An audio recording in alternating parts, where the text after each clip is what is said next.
ce que nous vivons sur la terre prépare ce que nous allons vivre dans l'éternité. Donc nous appelons le futur de ce que nous conjuguons dans le présent. Alors si tu ne luttes pas pour ton futur, tu dois accepter ce qui arrivera. Si tu ne te prépares pas pour ton salut, tu te prépareras pour ton enfer. Si tu ne travailles pas pour la vie, tu travailleras pour la mort. Si tu ne cherches pas la parole de vie, tu chercheras autre chose. Si tu n'épouses pas la parole de vie, tu épouseras autre chose. Si tu ne médites pas la parole de vie, tu méditeras autre chose.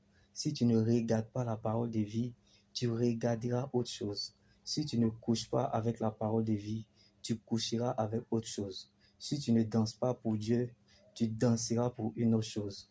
Si tu ne manges pas la parole de vie, tu mangeras autre chose. Si tu ne fumes pas la parole de vie, tu fumeras autre chose. Si tu ne bois pas la parole de vie, tu boiras autre chose. Si tu ne respectes pas la parole de vie, tu respecteras autre chose. Si tu ne sais pas Dieu, tu serviras autre chose. Si tu ne veux pas décider de faire la paix avec Dieu en acceptant Jésus-Christ comme ton sauveur et Seigneur personnel, parce qu'il est mort pour tes péchés et le salut de ton âme, ta liberté et vivre la parole de Dieu dans ton quotidien, tu vivras au calme dans ce monde avec Satan, suivi de frustration, d'humiliation, complications et honte. Il n'y a rien que le diable va ajouter sur ta vie que Dieu ne t'a pas donné. Donc, c'est à partir de tes décisions que la couleur de ton année sera décidée.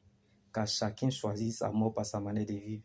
Chacun prépare sa mort par sa manière de vivre. Et chacun mourra par sa manière de vivre. Le ciel ne veut pas savoir si tu es riche ou pauvre, si tu pleures, si tu souffres, ou si tu sais lire ou écrire, ou si tu es vilain ou pas. Mais il suffit d'accepter Jésus. C'est aussi simple que ça. On s'engage dans quelque chose qu'on a compris l'importance.